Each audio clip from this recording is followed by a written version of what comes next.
영광의 하나님을 뵙는 복된 주일 예배의 자리에 나오신 성도 여러분을 주의 이름으로 환영합니다. 오늘 예배 후에는 원래 예정이라면 다음 주가 친교가 있겠습니다만은 우리 남성교회 우리 임장로님을 비해서 남성교회에서 또 권사님 많이 도와주셨죠. 그래서 아주 맛있게 또 음식을 준비해 주셨습니다. 예배 마친 후에 우리 친교절에서 즐거운 교제 나누시기 바랍니다. 이제 사도신경으로 우리의 신앙을 하나님께 고백하심으로 10월 두 번째 예배 우리 하나님께 드리겠습니다. 전능하사 천지를 만드신 하나님 아버지를 내가 믿사오며 그의 아들 우리 주 예수 그리스도를 믿사오니 이는 성령으로 잉태하사 동정녀 마리아에게 나시고 본디오 빌라도에게 고난을 받으사 십자가에 못 박혀 죽으시고 장사한 지 사흘 만에 죽은 자 가운데서 다시 살아나시며 하늘에 오르사 전능하신 하나님 우편에 앉아 계시다가 저리로서 산 자와 죽은 자를 심판하러 오시리라. 성령을 믿사오며 거룩한 공예와 성도가 서로 교통하는 것과 죄를 사하여 주시는 것과 몸이 다시 사는 것과 영원히 사는 것을 믿사옵나이다. 아멘. 찬송가 50장 다 함께 하나님을 찬송하겠습니다.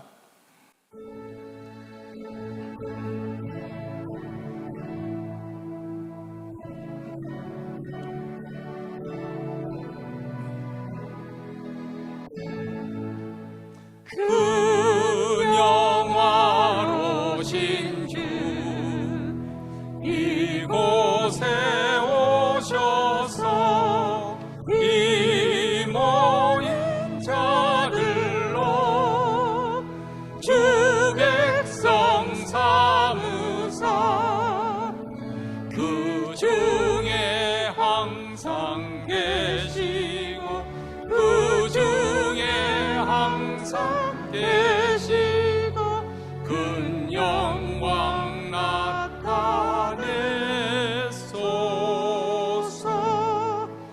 이 백성 기도와 또의 물들임이 양내와 같으니 곧 받으옵소서. 주 예수 크신 복음 주 예수 크신 복음 만 백성 듣게 하소서. 또 우리 자손들 다 주를 기리고 저 성전 돌같이 인하게 하소서. 주 구원하신 능력은 주 구원하신 능력은 늘 끝날까지 주소서. 주 믿는 만민이 참도를 지키며 옛 성도들 같이 주 찬송하다가 저 천국 보좌 앞에서 저 천국 보좌 앞에서 늘 찬송하게 하소서.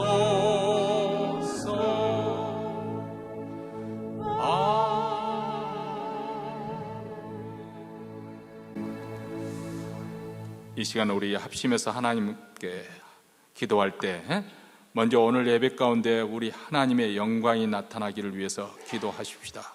그래서 우리 모두 다 하나님을 경험하는 하나님의 임재가 생생하게 느껴지고 또 하나님을 만나는 흔적을 안고 돌아갈 수 있도록 또 몬트레에 있는 모든 교회들, 특히 우리 한인교회 주일 예배 우리 하나님의 영광이 나타나서 저희들을 압도하여 주시고 거룩에 사로잡히는 축복된 예배가 이루어지기를 원합니다. 두 번째는 교회의 부흥과 영적 각성을 위해서 기도하십시다. 하나님께서 우리 영을 새롭게 하시고 또 각성시켜 주셔서 회개의 역사가 일어나기를 원합니다. 우리의 불신앙과 불순종의 죄에서 돌이키게 하시고 우리의 완악하고 강팍한 마음들을 녹여주시며 또 우리 하나님께서 우리의 더럽고 누추한 그 모든 것을 해서 깨끗게 하시는 그런 회개의 역사가 일어나고 또 영적으로 각성되고 또 부흥의 역사가 이루어질 수 있도록 교회를 위해서 기도하십시다. 세 번째로는 또 우리 자신과 우리 가정, 특히 우리 자녀들을 위해서 또 우리 장래, 우리 노후의 삶과 우리 영원한 안식을 바라보면서 우리 자신의 소원 기도를 드리며 또 우리 목장 식구들, 교우들 가운데 병석에 누워 계시고 바깥 출입이 어려우신 권사님들과 또 아픈 성도들, 또 어려운 공경의 가운데 있는 가정들을 축복하며 이 시간 다 함께 합심해서 다 함께 하나님 앞에 간절한 마음으로 기도하겠습니다. 자비로우시고 은혜로우신 하나님 아버지, 오늘도 복된 주일을 맞아요 우리 하나님께 영광과 찬송과 정기를 돌려드립니다. 우리 하나님의 이름으로 주님 앞에 나왔사오니 그리스도의 피를 힘입어 나온 저희들을 주께서 맞아주시고 하나님께서 새롭게 하시는 충만케 하시는 은혜가 임하는 귀한 자리가 되기를 원합니다. 무엇보다도 우리 하나님의 영광이 나타나서 저희들을 압도하여 주시고 그 거룩에 사로잡히는 축복된 시간이 되기를 원합니다. 몬테네는 모든 교회들, 특별히 우리 한인교회 우리 하나님이여 주께서 주의 영광을 보여주시옵시고 주의 임재가 생생하게 느껴지는 주일 예배가 이루어지게 하여 주시옵기를 간절히 원합니다. 우리 하나님의 자비로우심과 의로우심과 거룩하심과 또 선하심을 맛보는 축복된 주일 예배가 이루어졌도록 주여 주의 영광을 나타내 보여주시옵소서. 하나님 아버지, 하나님이 교회를 불쌍히 여겨주시기를 원합니다. 로세테가는 아버지 하나님의 그러한 어려움 속에서도 우리 하나님의 은혜가 충만하게 아버지 역사하여 주셔서 우리를 영적으로 각성하게 하시고 회개의 역사가 임하게 하여 주시고 다시금 영적으로 부흥되는 아름다운 교회가 될 수 있도록 우리 하나님 도와주시옵기를 원합니다. 말씀과 기도로 다시금 회복시켜 주시옵소서. 우리의 불신앙과 불순종의 죄에서 돌이키게 하여 주시옵소서. 우리의 교만과 완악함과 강팍함을 아버지 성령의 불방망이로 다 깨뜨려 주시고 물처럼 아버지 물러지고 부드러지게 하여 주시며 우리 하나님의 말씀에 따라 아버지 우리의 영이 새롭게 되어지고 충만하고 거룩게 되어지는 아름다운 부흥의 역사가 임하기를 간절히 원하고 기도합니다. 신실하신 우리 하나님 아버지, 오늘도 하나님의 백성들 기도 제목을 가지고 주님 앞에 나왔습니다. 우리 가정에 소원하는 바를 주께 아뢰옵니다. 주께서 들어 응답하여 주셔서 기도의 응답의 열매가 맺히는 귀한 주일 예배가 되게 하여 주시옵시고 아프고 병든 자들을 우리 하나님께서 궁휼히 여겨주시고 만져주심으로 치유하시고 회복시키시는 은혜가 있게 하여 주시기를 원합니다. 병상에 누워 계신 분들, 아버지 육체적인 질병뿐만 아니라 육체적뿐만 아니라 또한 영적으로 아버지 공고한 자들, 아버지 심적으로 마음의 상처를 입은 자들 주께서 치유하시고 아버지 그 가정을 주께서 돌아보아 주시며 아버지 하나님의 회복시키시는 하나님의 은혜, 치유하시는 하나님의 은혜가 임하는 이 주일 예배가 되기를 간절히 원하고 기도하오니 주여 우리의 기도를 통하여 하나님의 은혜와 불같은 역사 임하게 주여 역사하여 주시옵소서.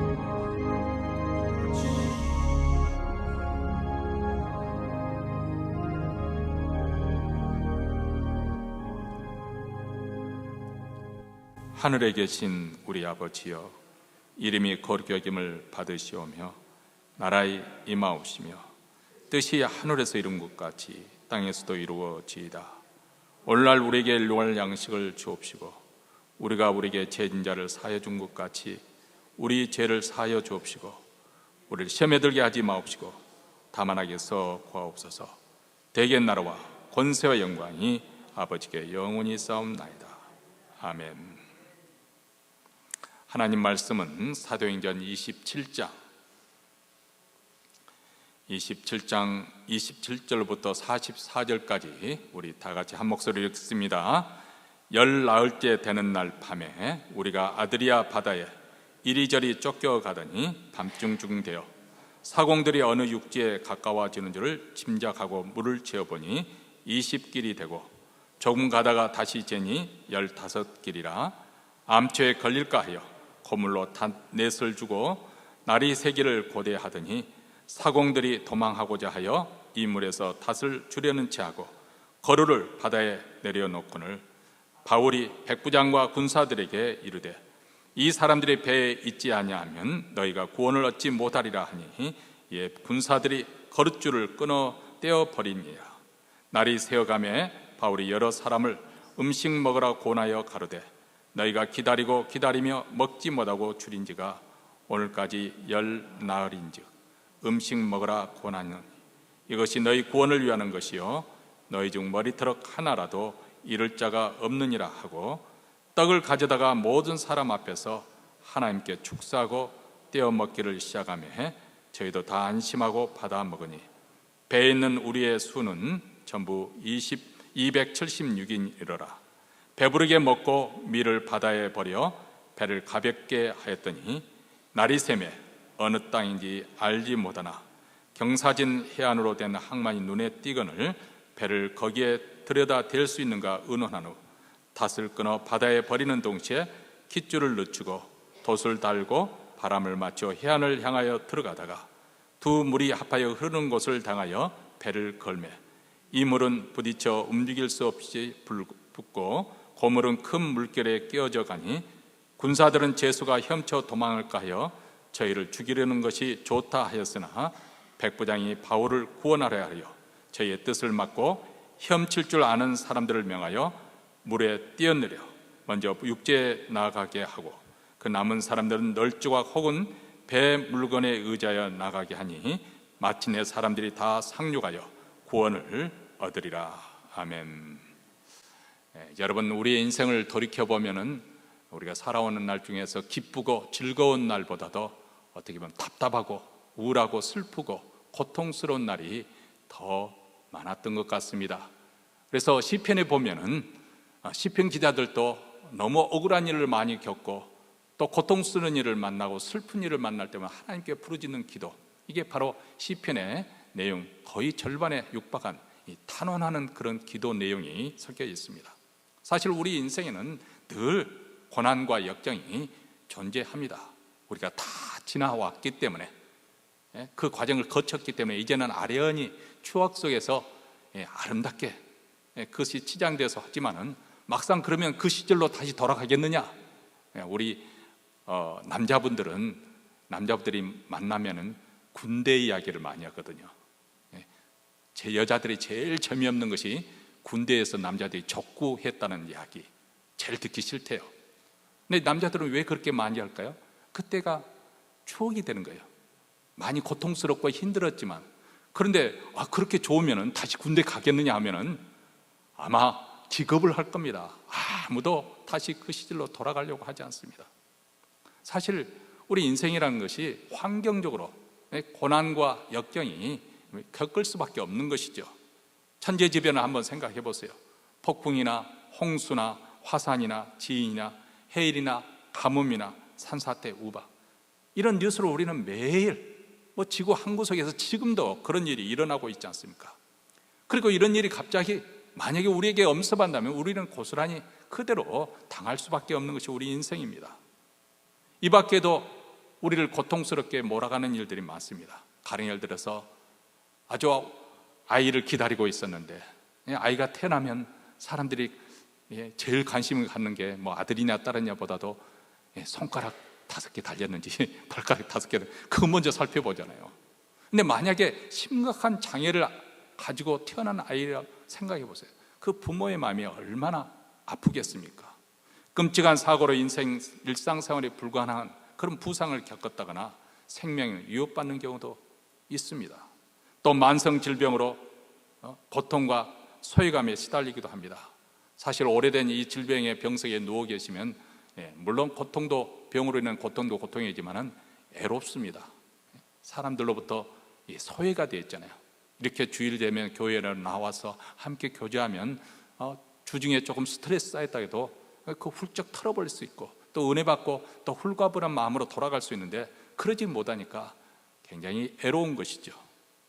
또 우울증으로 낙심과 절망감에 살아가는 사람도 있고, 아니면 가정 내에서도 상습적인 폭력과 또 학대가 저질러지기도 하고, 또 방탕한 길로 나아가버린 자식으로 인해서 이미 장성했음에도 불구하고 여전히 그 자식을 위해서 기도해야 되고 또 안타까워해야 되는 그 엄마의 심정을 생각해 보면 참 인생이라는 것이 정말 말 그대로 고난의 연속이다. 뭐 이렇게 국제적으로도 다툼과 분쟁과 전쟁이 끊임없이 일어나고 있지 않습니까? 이렇게 보면 우리 인생이 고난과 함께 사는 것이라고 해도 과언이 아닐 듯 싶습니다. 이것은 우리 인류의 조상인 아담과 하와가 범죄했기 때문에 그 죄가 이 땅에 개입하고 저주가 임하고 그리고 죽음이 역사하기 때문에 이 고난이라는 것이 존재하는 것이죠. 만약 그들이 범죄하지 않았다면 우리는 이런 고통을 겪지 않으면서 영원히 행복하게 살 수 있었을 것이죠. 그런데 그들의 범죄가 이 땅에 죄와 저주를 가져왔고 고난을 가져왔고 결국은 모든 사람들이 죽음에 직면해야 되는 그런 상황이 되었습니다. 그뿐만 아닙니다. 이렇게 인간의 하나님의 그 자녀로서 충만한 복을 누리지 못하도록 그것을 방해하는 악의 세력들, 이 악의 세력이 항상 어둠 속에서 우리를 공격하고 파괴하기 위해서 호시탐탐 기회를 누리고 있습니다. 자, 이렇게 보면 굉장히 우리 인생이라는 것이, 우리 세상이라는 것이 아주 잿빛투성에 암울하고 또 불안전하고 또 두렵고 그리고 또 아주 절망적인 그런 상황이 될 수밖에 없는데, 그런데 성경에서는 우리에게 말씀을 해줍니다. 하나님께서는 이런 상황에서도 우리의 인생의 여정 가운데 늘 함께 해 주신다고 성경은 우리에게 말씀을 해주고 있습니다. 신앙이라고 하는 것은 우리가 눈에 보이는 그 감각이나 또 우리가 생각하고 있는 그 상식이나 이해를 뛰어넘어서 하나님의 측량할 수 없는 생각과 그 의지적인 행위를 통해서 이 세상 만사를 그분이 주관하고 계신다, 그분이 섭리하고 계신다, 이것을 믿는 것이 우리 기독교의 신앙입니다. 간혹 우리는 하나님의 존재를 부정하는 사람을 만납니다. 기독교라고 하면 아주 적대감을 드러내면서 아주 이렇게 싸우겠다고 달려드는 사람들이 아주 많아졌습니다. 이렇게 하나님을 대적하는 사람들 또 있습니다. 근데 그들이 하나님의 존재를 부정한다고 해서 또 하나님을 대적한다고 해서 그러면 살아계신 하나님이 살아계시지 않고 역사하지 않는가 하면 그렇지는 않습니다. 그들이 하나님을 대항하고 불순종한다고 해서 하나님의 뜻이 좌절되느냐? 그러면 그것도 아닙니다. 우리 하나님께서는 하나님께 나와서 예배 드리면서 하나님의 뜻에 순복하고자 하는, 순종하는 사람들을, 말씀과 기도 생활을 통해서 순종하고자 하는 사람들을 통해서도 우리 하나님은 여전히 통치하고 계시고, 불순종하는 사람들, 하나님의 뜻을 저버리고 하나님의 뜻에 대적하는 그 불순종에 통해서도 더 높은 차원에서 하나님께서 하나님의 뜻을 성취하시는, 이것이 바로 전능하신 하나님의 섭리입니다. 가령 예를 들어서 십자가의 사건을 한번 생각해 보십시오. 저들은 악한 마음을 가지고 하나님의 아들이신 예수님을 십자가에 매달아 죽였습니다. 그것으로 자기들이 원한 바가 이루어질 줄 알았어요. 하나님의 뜻이 좌절되고 그것으로 인해서 사단이 승리하게 된 줄 알았습니다. 그런데 놀랍게도 성경에는 이미 구약 성경에서부터 6월절 어린 양으로 하나님의 아들이 이 땅에 오셨다는 거예요. 그래서 우리 죄 있는 인생을 위해서 무고한 피를 흘리게 될 것을 이미 이사야서 53장에 그것을 예고를 하고 있지 않습니까? 그리고 마침내 예수님께서 십자가에 달려 죽으심으로써 오히려 만인을 구원하고자 하는, 우리의 죄를 깨끗이 씻어내고 만인을 구원하고자 하는 하나님의 뜻이 이루어졌다는 것입니다. 다시 말하면 저들은 불순종으로 하나님께 대적함으로써 오히려 하나님의 뜻을 성취시키는 놀라운 역전이 일어난 것이죠. 이렇듯이 하나님은 환경이 하나님의 대적하는 것처럼 보이는지 몰라도, 그러나 하나님께서는 이것이 악이든지 선이든 그 모든 것을 다 합력해서 선을 창출해낼 수 있는 그런 분이십니다. 우리는 지금까지 로마를 향해 가는 사도 바울의 그 여행의 여정을 통해서 이것을 발견할 수 있습니다. 27장 1절부터 26절까지 우리가 두 차례 걸쳐 공부했습니다마는 오늘은 그 마지막 절을 방금 읽었습니다. 그리고 28장에는 드디어 사도 바울이 로마에 입성하게 됩니다. 근데 여기서 우리가 한 가지 읽으면서 의문점을 갖습니다. 왜냐하면 사도행전을 우리가 쭉 읽어보면 아주 저자 누가는 간결한 문체로 어떤 일이 있었는가 하는 것을 기록해주고 있거든요. 근데 왜 이 로마에 가서 풍랑을 만나는 이 사건만은 아주 어떤 일이 있는지 시시각각 마치 그 리포트를 해주는 기자처럼 그렇게 전달을 해주고 있고 아주 장황하게 세세하게 우리에게 말씀해주고 있는 것일까? 왜 이렇게 배가 파산하고 고생한 이야기를 2장에 걸쳐서 장황하게 그것을 다 말씀을 해주고 있는 것일까요? 사실 사도 바울의 1차, 2차, 3차에 걸친 세계 선교 여행 가운데는 이보다 더 드라마틱한 그런 일들도 많았을 거 아니겠어요? 사도 바울이 한두 번 죽을 고비를 넘겼겠습니까? 그런데 왜 이 사건을 그렇게 비중 있게 다루는 것일까? 과연 저자 누가는 이를 통해서 우리에게 뭘 말하려고 하는 것일까요? 다시 말하면 우리가 결론부터 말씀을 드린다면 우리 하나님이 우리 인생과 역사를 주관하신다는 사실입니다. 온 세상에 복음이 전파되어서 많은 이들을 구원하고자 하는 하나님의 뜻은 아무리 광풍이 부르더라도 아무리 죽이려고 달려든다 할지라도 그런 방해와 장애물이 있다 할지라도 그것을 뛰어넘어서 하나님은 꼭 성취시킨다. 이 하나님의 섭리에 대해서 우리에게 말씀을 해주려고 하는 거 아니겠습니까? 그래서 우리가 오늘 말씀을 듣는 우리에게도 우리 인생 결코 우연의 연속으로 되어지는 것이 아니라 하나님의 섭리 가운데 진행되고 있다는 사실을 우리가 확신하게 되고 이것을 확실히 맺는다면 우리가 설령 어떤 환난 속에 담겨져 있다 하더라도 어떤 고난 속에 우리가 빠져 있다 하더라도 우리는 두려워하지 않을 수 있습니다. 왜냐하면 그 배후에 우리 하나님이 계시고 그리고 이 모든 것도 결국 합력해서 선을 이루시는 하나님의 섭리를 알기 때문에 그렇습니다. 오히려 담대하게 우리는 믿음을 가지고 전진해 갈 수가 있습니다. 지금 하고 있는 일을 우리는 중단해서 낙담해서 그만두지 않냐고 오히려 최선을 다하며 성실하게 일하게 될 것입니다. 오히려 더 하나님께 나가서 기도하면서 이전보다 더 열심으로 살게 될 것입니다. 우리는 지난 14일 동안 사도 바울이 탄 배가 어떻게 미친 듯한 그 광풍에 밀려서 이리저리 쫓겨다녔는지 그것을 살펴보았고요. 오늘 본문에 보면 이제 한숨을 돌리게 되는 거의 장면부터 시작되죠. 사공들이 정신을 차려보니까 직감적으로 육지가 가까웠다는 것을 알게 되었습니다. 그래서 수심을 재려고 아마 납부로 된 추를 내려봤겠죠. 그렇게 재보니까 점점 얕아지는 것을 알았지요. 그런데 이렇게 수심이 얕아져서 점점 가까이 갈수록 위험하죠. 왜냐하면 육지가 가까울수록 또한 암초가 도사리고 있기 때문에 이 캄캄한 밤에 돌진에다가는 암초에 깨질 수가 있잖아요. 그래서 날이 밝도록 닷을 내리고 기다리고 있는 상황입니다. 자, 이런 상황 속에서 그새를 참지 못하고 사공들이 자기들만 살려고 이제 닷을 내리는 척하면서 그 구명보트 저는 나룻배를 내리려고 시도를 했습니다. 그러니까 사도 바울이 이것을 보고 사도 바울이 단호하게 말하지요. 31절에 이 사람들이 우리와 함께 배에 머물지 않으면 우리 모두 살 수 없다. 아마 사도 바울이 영적으로 직감으로 이렇게 말씀을 했는지 아니면 하나님의 감동으로 말을 했는지 아니면 상식적인 선에서 말했는지는 모르겠어요. 왜냐하면 지금 현재 암초에 깨지거나 이런 위태한 상황 속에서 아주 노련한 사공들의 도움을 받지 않으면 제대로 헤엄칠 줄도 모르고 이런 상황 대처를 어떻게 해야 될지 경험이 없는 사람들에게는 꼼짝없이 죽을 수밖에 없는 것이니까 사도 바울이 아마 이 사공들이 이 배에 있어야만 우리가 살 수 있다 그렇게 말했던 것이겠죠. 로마 군인들이 이 말을 듣고 난 다음에 즉각 그 나룻배를 내리는 줄을 끊어버립니다.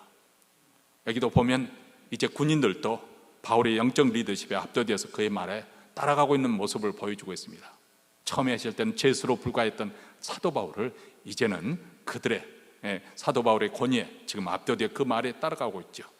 그리고 드디어 날이 밝자 바울은 사람들에게 먹을 것을 주면서 안심을 시킵니다. 34절에 음식 먹으라 고나노니 이것이 너희 구원을 위하는 것이요 너희 중 머리털럭 하나라도 잃을 자가 없느니라 하고, 자, 이렇게 사도 바울이 사람들을 위안하고 위로하면서 확신을 가지고 말할 수 있는 일은 무엇인가? 그것은 사는 하나님께서 계획하시고 작정하시는 것이라면 광풍이라 할지라도 사람이라 할지라도 그 무엇도 이를 방해할 수 없다는 그러한 신앙 때문에 그렇습니다. 그리스도를 믿기 때문에. 지금 사도 바울은 로마를 향해서 사명을 가지고 내가 가이사 황제 앞에도 서게 되리라는 주님의 그 음성을 들었기 때문에 중도에 어떤 우여곡절이 있는다 할지라도 결코 중단될 수 없다, 결코 무너질 수 없다, 그리고 일은 기필코 이루어진다. 이것이 믿음이었습니다. 이런 믿음과 확신을 가지고 있기 때문에 비록 제수의 신분이지만 그는 하나님을 전혀 알지 못하는 이 불신자들 가운데서 이미 그런 영적 리더십을 발휘해서 그의 영향력 아래 그를 두었습니다. 그래서 35절과 36절에 보면 아주 그 성만찬을 연상케 하는 그런 장면이 나오지 않습니까? 물론 성만찬이라는 것은 이렇게 믿음의 공동체에서 행해지는 것이기는 하지만 한번 보세요. 35절에 떡을 가져다가 모든 사람 앞에서 하나님께 축사하고 떼어 먹기를 시작하며 그들도 다 안심하고 받아 먹으니. 사도 바울이 떡을 가지고 먼저 하나님께 감사 기도를 드리고, 그러니까 믿지 않냐는 이방 사람들도 이 사도 바울의 기도를 다 받는 거예요. 이게 우리 믿는 사람들의 특권이에요. 세상 사람들은 잘 나갈 때는 예수 믿는 사람들은 행편없는 사람으로, 별 볼 일 없는 사람, 저들이 이 세상에 별로 빽이 없으니까, 믿을 것이 없으니까 하나님이나 믿지, 우리는 내 주먹을 믿는다, 돈을 힘을 믿고 내 사회적인 지위를 믿고, 그렇게 큰 소리를 치지만은, 그러나 인생이라는 것이 항상 그렇게 승승장구만 하는 것이 아니잖아요. 어려운 날을 만나고 나니까 겸손해지잖아요. 그때 비로소 믿는 사람들이 크게 보이는 거죠. 그리고 찾아가서 나를 위해서 기도해 달라고 그러는 것이죠.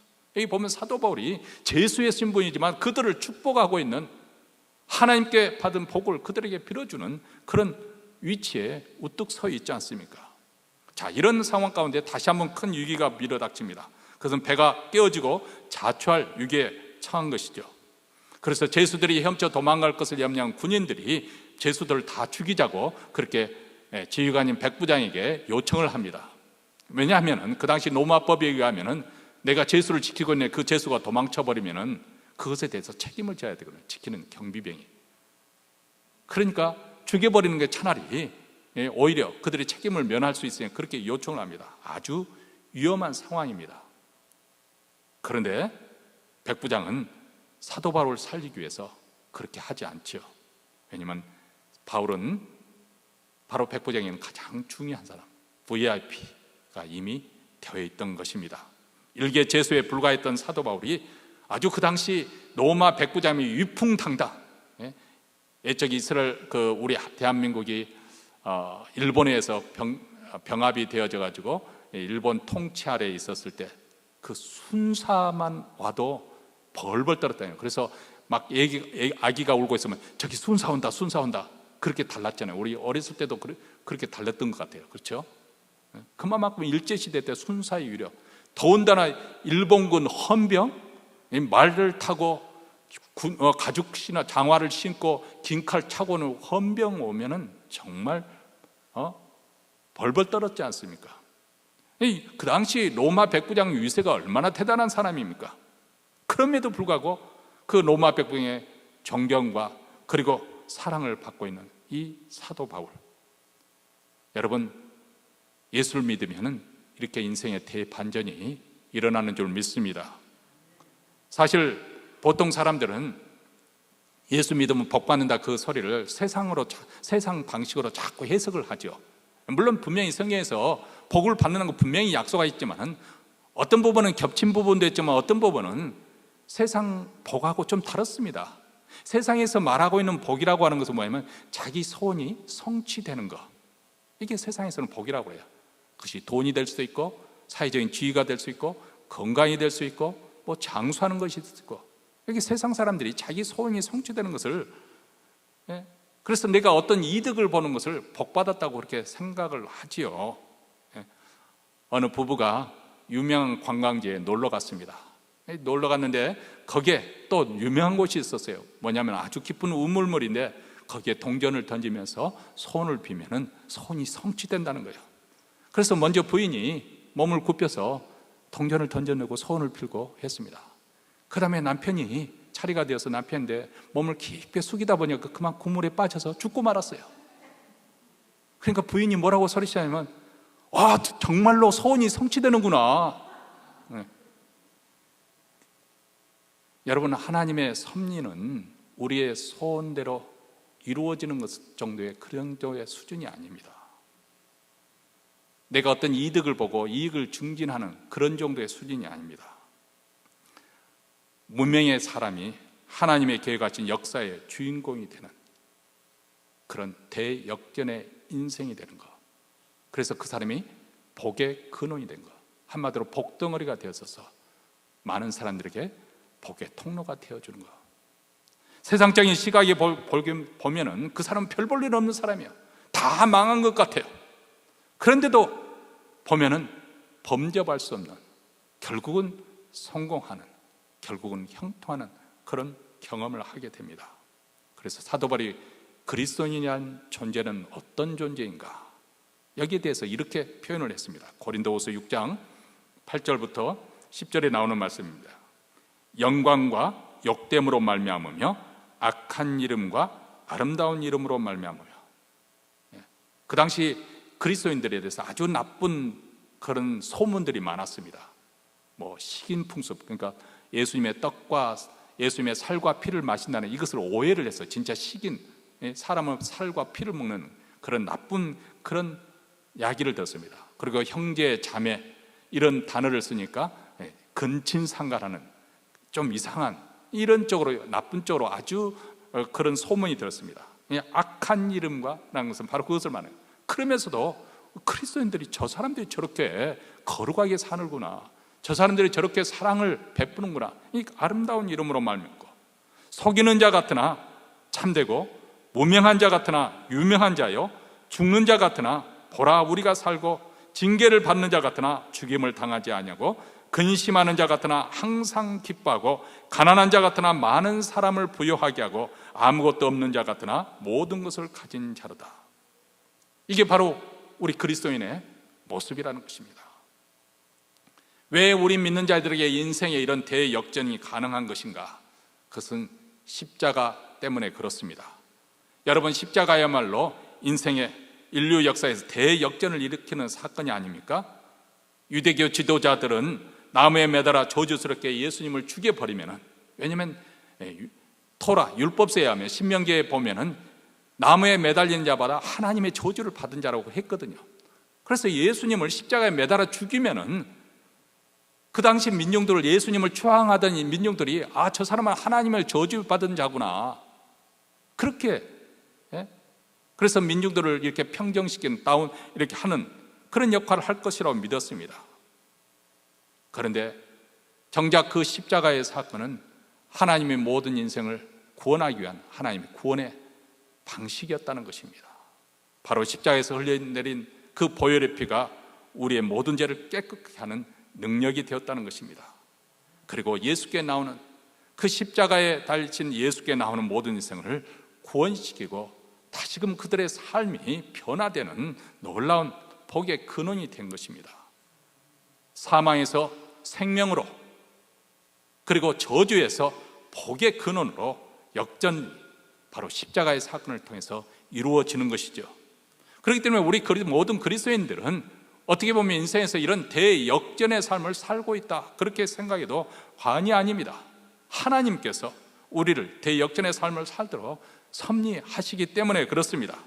여러분, 섭리라는 이 프로비던스라는 영어 단어는 프로라는 단어와 또 그리고 비전이라는 이 단어, 두 단어가 합성어에서 다는 프로비던스, 섭리라는 단어입니다. 이 프로라는 말은 미리, 그리고 비전이라는 것은 본다 뜻이에요. 미리 본다. 이것은 하나님이 전지전능하신 하나님이 예지하신, 미리 그것을 보신다는 거예요. 미리 안다는. 하나님은 세상 만사를 미리 알고 계십니다. 여러분, 요한계시록에도 보면 그 하나님의 그 생물이 등장을 하는데 온 몸에 눈이 가득하였더라, 그런 표현이 나옵니다. 눈이라고 하는 것은 고대에서 지혜를 가리키는 거예요. 지혜, 지식. 온몸에 눈이 가득했다는 것은 무엇을 의미하냐면, 우리 하나님은 모든 세상에 일어난 일들을 다 알고 계시고 보고 계신다. all seeing God, 전지하신 하나님이시다. 그것을 보여주는 거 있는 것입니다. 우리 인간은 앞일을 알 수가 없어요. 물론 과거에 일어난 일은 제법 소상하게 우리가 기억해서 알 수가 있으려면 모릅니다만 미래에 관해서는 심지어는 어떨 때는 10분 후에 일어날 그런 어떤 엄청난 사건이 일어날 것을 우리가 아무도 예측을 못하지 않습니까? 이렇게 앞날을 모르기 때문에 사람들이 불안해하고 답답해하는 것입니다. 믿음이 없는 사람들은 다 그렇습니다. 여러분 미국은 어떤 식으로 하는지 모르겠습니다만 예전에 레이건 대통령 부인 그 낸시 여사도 점성술하고 계속 하면서 그 사람이 도움을 받았다고 그러잖아요. 한국의 대재벌이나 정치가들은 거의 다 10중 8구 점쟁이나 무당들을 다 끼고 있습니다. 하나님 믿지 않으면 그럴 수밖에 없잖아요. 우리야 망해봤자 거기겠지만 그 사람들에게는 그 충격이란 게 높은 곳에 올라가서 떨어지면은 더 충격이 크잖아요. 그게 들어온 거예요. 그러니까 권력을 가진 사람이나 돈을 많이 가진 사람은 두려우니까 앞날에 어떤 일이 일어날지 모르니까 항상 그들을 매달려서 점을 치거나 구술을 하는 거예요.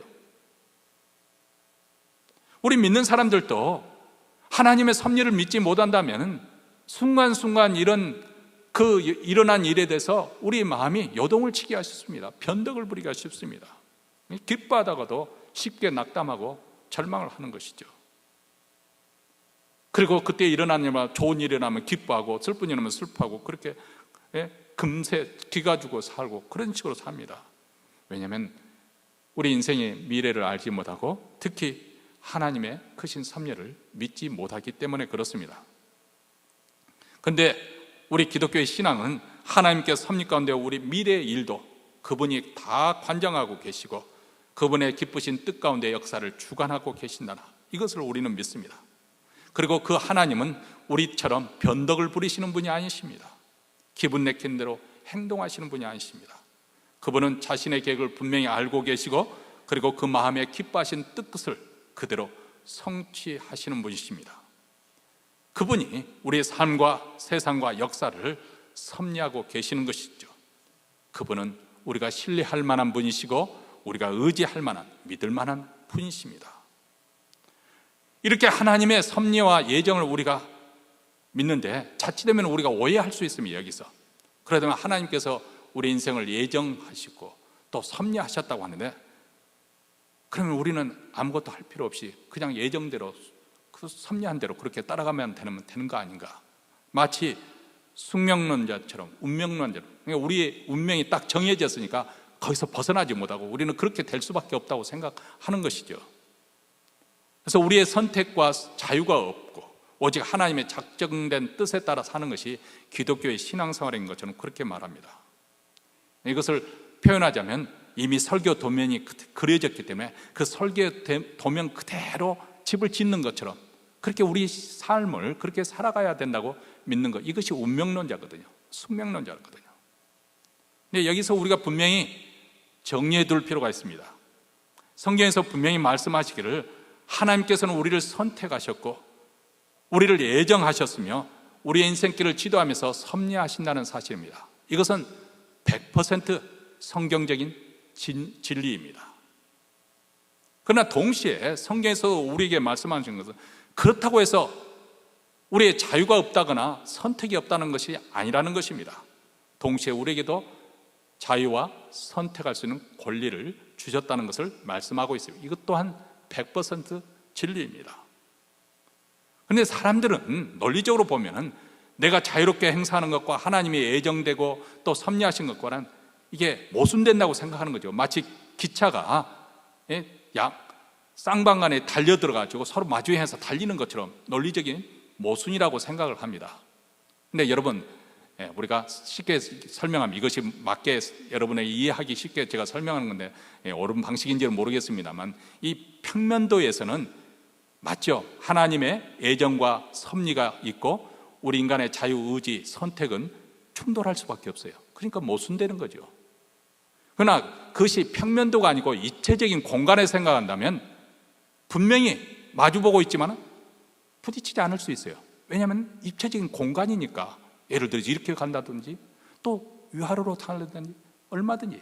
다시 말하면 우리 인간의 논리 속에서는 그것이 모순된 것 보이지만은 하나님의 논리 세계는 전혀 모순되지 않는 것이죠. 다시 말하면 우리 인간의 자유의지가 있어서 선택할 권한도 있는 것이고, 그런데 또한 하나님이 분명히 우리 인생 가운데 섭리하고 계신다는 것을 성경은 말씀하고 있습니다. 하나님께서는 우리를 성령으로 거듭나게 하셨습니다. 그리고 우리 안에 하나님의 생명을 심어 주셨습니다.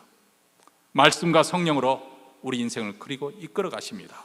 그래서 우리로 하여금 하나님의 자녀다운 성품, 그리고 하나님의 백성다운 그런 가치관을 가지고 살 수 있도록 양육하시고 또 우리를 훈련하십니다. 그리고 그 과정 속에서 우리는 크고 작은 선택을 하며 살아갑니다.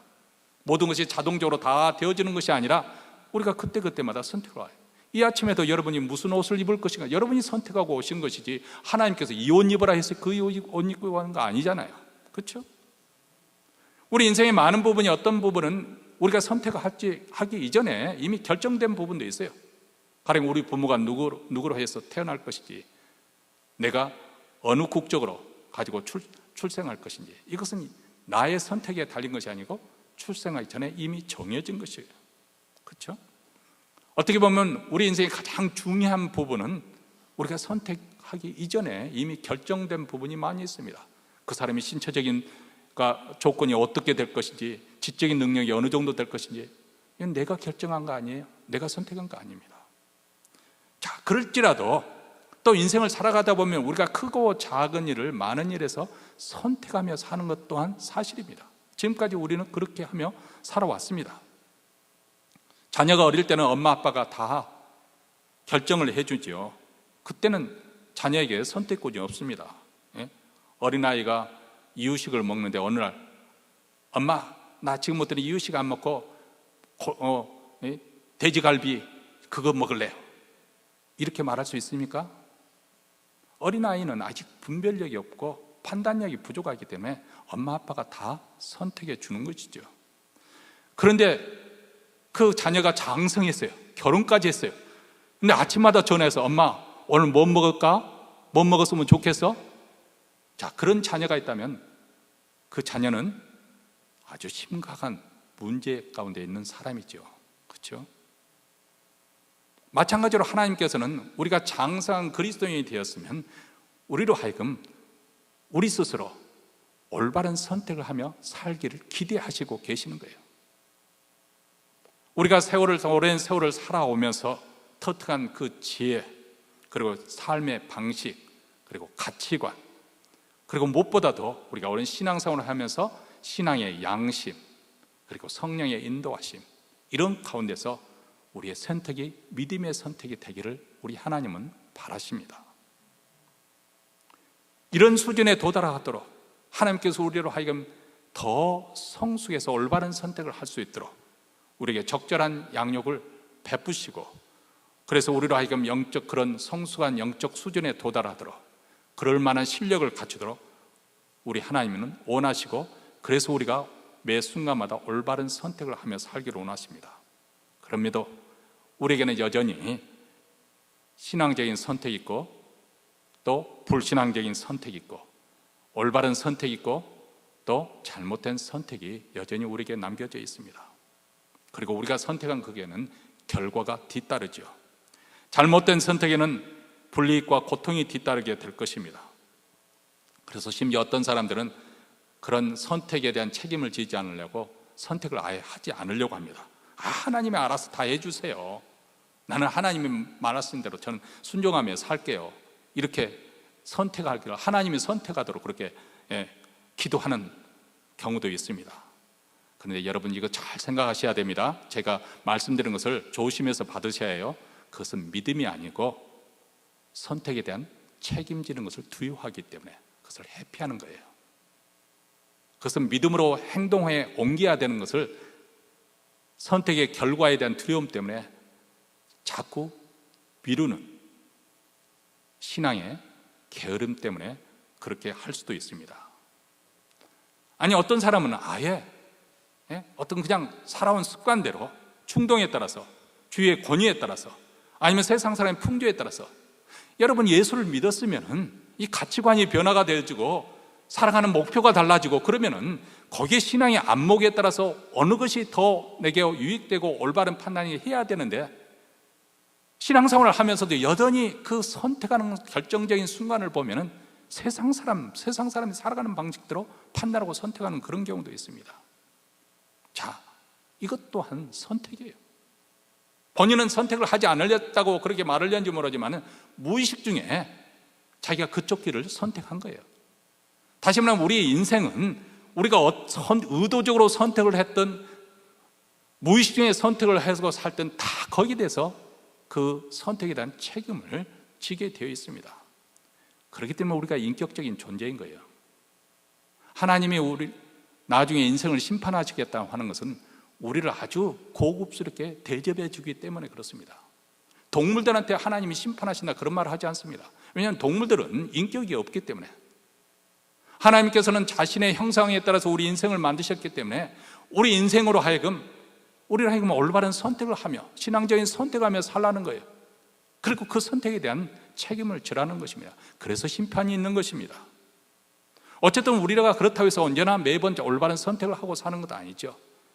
시행착오도 겪고 잘못된 대가도 톡톡히 치르기도 하고 그렇지만 그것을 통해서 우리는 다시 교훈을 얻기도 하고 죄라는 것이 이렇게 고통스러운 것이구나, 절대 지어서는 안 되구나, 그렇게 해서 각성하기도 하고 이런 방식을 통해서 하나님께서는 우리를 이끌어 가시는 것이죠. 그러면 어떤 사람들은 물을 거예요. 하나님께서 우리의 삶을 애정하고 섭리하신다는 것은 그러면 무엇입니까? 자, 애정이라고 하는 것은 딱 못을 박아놓고 우리가 옴짝달 수도 없이 그렇게 될 수밖에 없다, 이런 운명론이 아니라는 것을 제가 다시 한번 말씀을 드립니다. 애정이는 무엇이냐 하면은 우리가 하나님의 백성으로 부르심을 받고 선택을 받았으면은 도중에 우여곡절이 있을지라도 내가 잘못 선택해서 잘못된 길을 가기도 하고 또 실패를 하기도 하지만은 결국 하나님의 목적, 궁극적인 목적, 그 구원에 이르는 그것은 꼭 이루어진다는 것입니다. 그것이 바로 예정입니다. 그러니까 그 과정 속에서 어떤 일이 일어날 때는 여러분의 신앙적인 선택을 할 것이냐 아니면 불신앙적인 선택을 할 것이냐, 올바른 선택을 하고 살 것이냐 아니면은 세상적인 아주 타락한 마음 길로 가면서 나쁜 선택을 하고 살 거예요. 여러분의 선택에 달린 거예요. 그런데 하나님의 택함을 받은 백성들이 한 가지 우리 하나님께서 약속하는 건 무엇이냐, 우리가 구원받기로 예정된 존재이기 때문에 우리 하나님께서는 우리 믿는 자들을 잘못된 길로 갈 때 가만 내버려 두지 않는다는 거예요. 여러분, 만약 여러분이 죄를 범죄했음에도 불구하고 아무런 양심에 꺼리낌 없고 거짓말을 하면서도 전혀 캥기는 마음이 없다, 이 사람은 아주 위험한 사람입니다. 이 사람은 구원받지 못한 사람일 수 있습니다. 그러나 적어도 이 사람이 하나님의 자녀가 되었다고 한다면 범죄하면은 마음에 무겁습니다. 괴롭습니다. 내가 이러면 안 되는데. 그 사람은 구원받은 사람이에요. 하나님의 자녀입니다. 그러면 양심이 말해주고 있잖아요. 하나님께서 내버려 두지 않는 거예요. 그러나 하나님의 은혜 밖에 있는 사람들, 구원받지 못한 사람은 하나님은 저들이 부끄러운지도 모르고 죄를 짓고 살아도 내버려 두신다고 로마서 1장에서 말씀해요. 내버려 두사. 더 이상 하나님께서 간섭하지 않는 거죠. 근데 우리 하나님께서는 우리 믿는 자들이 잘못된 선택을 하더라도 간섭하세요.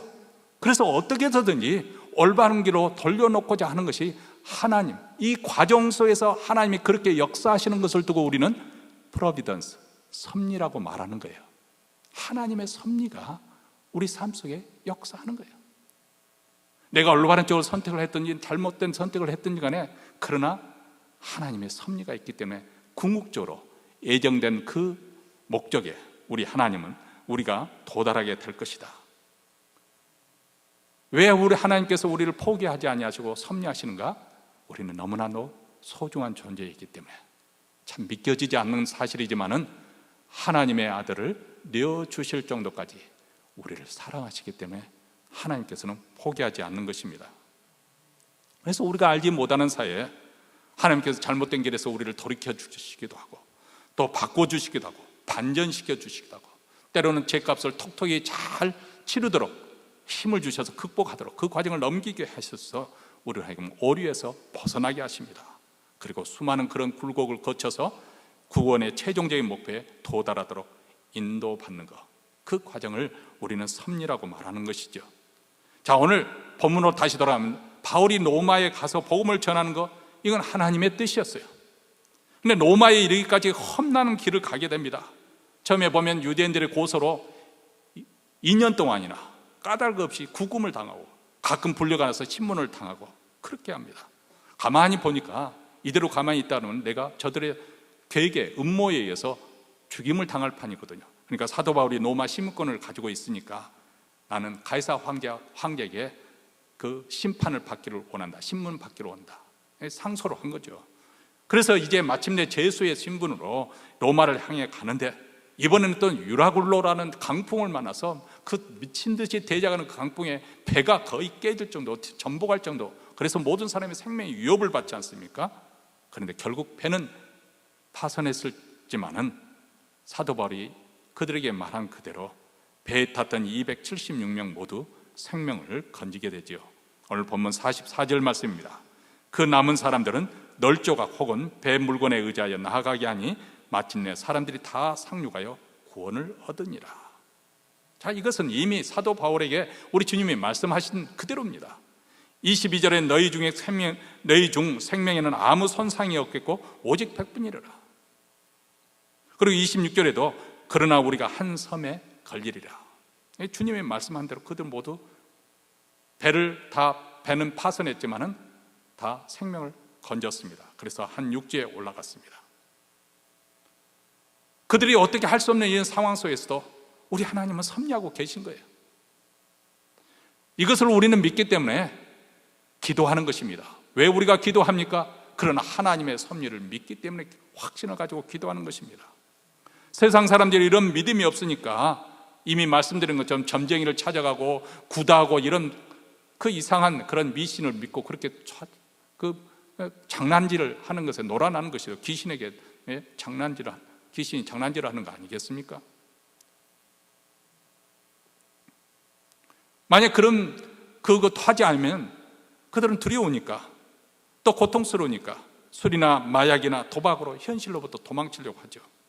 이것이 바로 스스로 자기를 파멸하는 지름길로 달려가는 것입니다. 그런데 우리 믿는 성도들은 고온고한 날일수록 더 하나님을 의지하게 되고 금께 매달려 기도하게 됩니다. 하나님의 섭리를 우리는 믿기 때문에 그렇습니다. 또 이를 확신하면서 기도할 때 우리는 새로운 영적 차원으로 또 하나님께 인도함을 받습니다. 사도 바울처럼 우리 인생길에서도 동일하게 역사하시는 하나님의 그 구원의 섭리가 있다는 사실을 우리는 믿기 때문에 우리는 확신을 가질 수 있고 그 사실에 위로를 받았고 우리가 힘을 얻어서 우리는 계속해서 우리 길을 갈 수 있게 되는 것인 줄 믿습니다. 역사가 아놀드 토인비는 이런 말을 했습니다. 2000년 전 유럽 문명은 사도 바울이 타고 가는 배와 함께 지중해를 건너 마침내 로마를 향해 달려가고 있었다. 이것은 한마디로 세상 역사가들도 사도 바울이 그 로마를 가는 이것으로 인해서 서구 유럽의 역사의 문명의 하나의 중대한 전환점이 이루어졌다는 것을 이렇게 평가를 했습니다. 그만큼 사도 바울의 이 로마를 향한 항해는 인류 역사의 흐름을, 서구 역사의 흐름을 바꾸는 아주 위대한 전환점이었다는 것이죠. 마찬가지로 우리도 그렇습니다. 물론 사도 바울과 그런 것은 차원은 아닐는지 모르지만은 그러나 원대한 하나님의 구원의 그 계획 속에 수천 년 동안 우리 믿음의 조상들을 통해서 계속해서 그 전승되어 오고 또 계속해서 전달되었던, 그리고 마침내 예수 그리스도께서 이 땅에 탄생하시고 또 그의 제자들과 사도들에서 온 세상에 복음이 전파되는 이 원대한 하나님의 구원 계획 속에 우리 또한 이 역사에 동참하고 있는 것이죠. 비록 몬트레에 있지만은 우리가 선교사님들을 위해서 기도하고 또 그분들을 후원하고 또 교회를 섬기고 이 모든 일들, 이것은 바로 하나님의 구원의 역사에 함께 동참하고 있는 표현입니다. 여기에는 물론 시련도 있을 수도 있고 인생의 역경이나 환난도 기다리고 있을 수 있지만은 그러나 이런 하나님의 구원의 역사, 이 하나님의 섭리는 한 사람의 인생을 변화시키고 또 한 민족의 그 운명을 변화시키고 한 대륙을 변화시키는, 바로 사도 바울이 했던 그 일을 우리도 함께 동참하고 있는 것이죠. 그래서 어떤 학자는 이렇게 말했습니다. 왜 사도 바울이 가는 항해길이 그토록 힘들고 어려웠을까? 왜 그처럼 무서운 광풍이 하필이면 그때 불었을까? 그것은 세계 선교를 방해하고자 하는 사단의 마지막 광란의 몸부림이었을 것이다. 참 일리가 있는 그런 말을 했습니다. 그런데 결론은 오늘 본문에서 우리에게 보여주는 것은 그 어떤 사단의 방해도 바울의 항해를 방해할 수 없었다는 것이죠. 거기에도 하나님의 섭리가 있었고 하나님의 손길이 함께 있었기 때문에, 그 모든 일의 배후에는 우리 하나님이 함께 하셨기 때문에. 여러분, 우리가 미국에 와서 사는 것이 우연이라고 생각하십니까? 우리가 예수 믿는 것이 우연이라고 생각하십니까? 물론 이런 과정 속에서 우리의 잘못된 선택도 많습니다. 하나님 마음을 아프게 해드린 적도 많았고, 하나님의 거룩한 뜻을 저버리고 잘못된 길로 살아온 그런 부분도 많이 있습니다만은, 그러나 하나님의 섭리 입장에서 볼 때 이것이 결코 우연이 아니라는 것입니다. 우리가 그리스도의 한 몸에 대해서 한 교회에서 또 공동체의 지체가 돼서 서로 섬기는 이런 것이 우연이라고 생각하십니까? 어쩌다 보니까 미국에 왔고, 어쩌다 보니까 가정을 이뤄서 자녀를 낳고, 어쩌다가 이 교회에 왔다고 그런 식으로 여러분은 여러분의 인생을 해석하십니까? 그렇다면 우리 인생은 건질 것이 없습니다. 소망이 없습니다. 앞날에 때는 무슨 소망이 있겠습니까? 고난을 당할 때 무슨 소망이 있겠습니까? 하나님이 우리의 삶을 섭리해 오셨고 앞으로도 섭리하실 것이라는 이 믿음이 없다면 어떻게 우리가 고난을 때 담대할 수가 있겠습니까? 네, 성경은 우리 하나님께서 우리 인류 역사의 흐름을 주장하고 계시고, 그리고 그 역사의 줄기를 바꾸시는 분이시고, 그분이 바로 모든 인생의 주관자 되시는 것을 분명히 가르쳐주고 있습니다. 증거해주고 있습니다. 세상의 역사와 그리고 모든 사람이 하나님의 섭리 가운데 있다는 것입니다. 우리는 역사와 인생을 주관하시는 이 하나님의 섭리를 믿습니다. 인생을 대역전시켜주시는, 대역전을 처음게 하시는 하나님의 섭리를 우리는 분명히 믿습니다. 지금은 이렇게 시시하고 별 볼 일 없는 그리스도인으로 살아갈는지 모르지만은, 우리가 천국에 가게 되면 얼마나 우리가 이풍당당하게, 세상 사람들은 그날을 탈 때 단발맞은 비명을 들으면서 어린 양 예수 그리스도의 그 진노로부터 우리를 피하게 하라, 그래서 바위야 우리를 덮쳐라, 산들아 우리를 덮쳐라, 그렇게 비명을 지르겠지만은, 우리는 어린 양 되시는 예수 그리스도의 혼인잔치에, 흥겨운 그 잔치에, 기쁨이 충만한 그 잔치에, 은혜가 충만한 그 잔치에 우리는 참여하게 될 것입니다. 그렇습니다. 최후에 웃는 자가 승리자입니다. 누가 최후에 웃을 것입니까? 우리 인생의 대역전을 체험케 하실 분은 누구신가? 바로 하나님입니다. 하나님의 섭리가 있기 때문에. 그렇기 때문에 우리는 인생 가운데 시련을 만나도 여기에서도 하나님의 뜻이 있기 때문에 오래 참고 마음의 위로를 얻고 평안을 되찾습니다. 더 이상 두려워하지 않고 염려와 근심을 쫓아버립니다. 낙심하지 않고 현재 일에 더 충실할 것입니다. 감사하며 찬양할 것입니다. 현재 별 볼 일 없는 평범한 그 일상생활이 내게는 굉장히 소중한 일이고, 우리가 성도들 섬길 수 있는 그런 기회가 준다면 그것은 굉장히 중요한 일이 될 것입니다. 예수님이 말씀하셨잖아요. 너희 가운데 작은 소자에게 냉수 한 그릇 떠주는 것도 그 상을 결코 잊지 아니할 것이다. 네. 오늘 우리 남성교회 분들이 다 참여를 못했, 사정이 있어서 다 참여를 못했습니다만, 어쨌든 권사님들의 도움 받아서 또 아주 맛있는 음식을 또 준비해 주셨습니다. 네. 정말 주님을 사랑하기 때문에, 주님의 교회를 사랑하기 때문에 섬기고자 하는 그 손길, 네. 여러분, 우리 주님이 그 상을 잊지 않을 거라고 말씀하셨지 않습니까? 이런 하나님의 손에 여러분의 인생이 놓여지기를, 그리고 하나님의 섭리 속에 여러분의 인생이 발견되기를 주의 이름으로 축원합니다. 기도하겠습니다.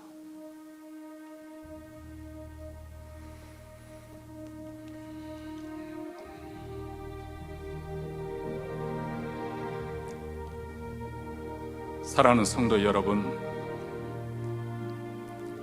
세상 사람들이 볼 때 우리 그리스도인들은 정말 시시하고 별 볼 일 없이 그렇게 보일 것입니다.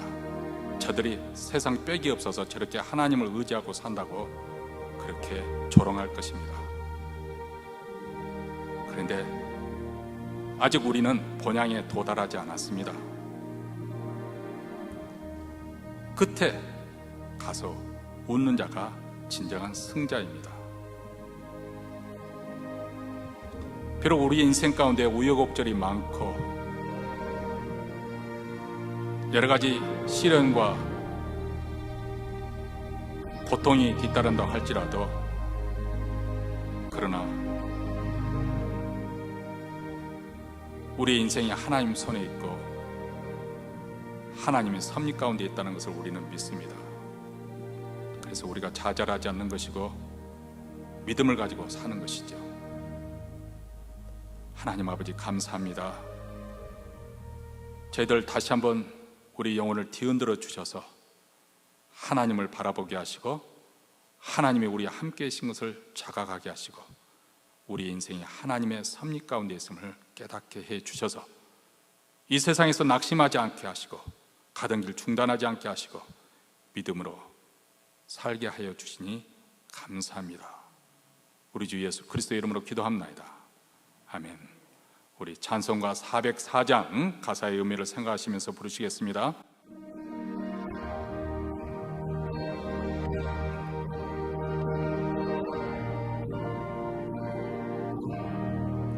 그 크신 하나님의 사랑 말로 다 영영 못하네. 저 높고 높은 별을 넘어 이 낮고 낮은 땅 위에 죄범한 영원 구원하고 그 아들 목재로 삼으시고 제 용서하셨네. 하나님 크신 사랑은 증량나 못하며 영원히 변치 않는 사랑 성도여 찬양. 괴로운 시절 지나가고 땅 위에 영화세할 때 주 믿지 않던 영혼들은 큰 소리 외쳐 울어도 주 믿는 성도들에게 큰 사랑 우리의 죄 사했으니 그 은혜 잊을까. 하나님 크신 사랑은 증량나 못하며 영원히 변치 않는 사랑 성도여 찬양하세. 하늘을 두루마리 삼고 바다를 명물 삼아도 한없는 하나님의 사랑 하기로 갈 수 없겠네. 하나님의 크신 사랑 그 어찌 닿았을까. 저 하늘로 비싸도 채우지 못하니 하나님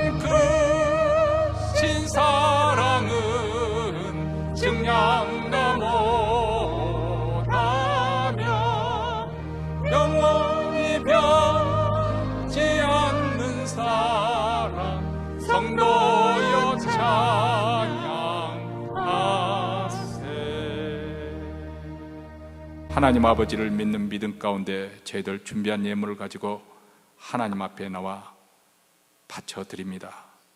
주님, 주께서 우리가 예물만 드리는 것이 아니라 우리의 믿음으로 바치는 예물을 통하여 하나님의 나라가 힘있게 전파되고 증거되게 하셔서 땅끝까지, 그리고 특별히 우리 북한 동포에까지 전파되게 하시사 하루속히 복음으로 남북이 통일되는 아름다운 날이 오게 하여 주시고, 또 오늘 또 믿음으로 나온 살아가는 성도들 그 예배 드리는 가운데 하나님 나라의 그 의와 평강과 기쁨이 임하게 하시며, 저들의 하는 일에 범사의 형통함을 주시되 자녀들이 이 땅에 번성하는 귀한 복을 더하여 주시옵소서.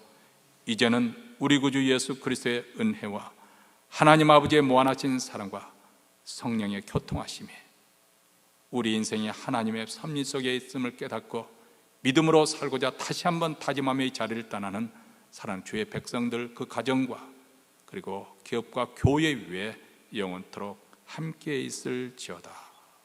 아멘.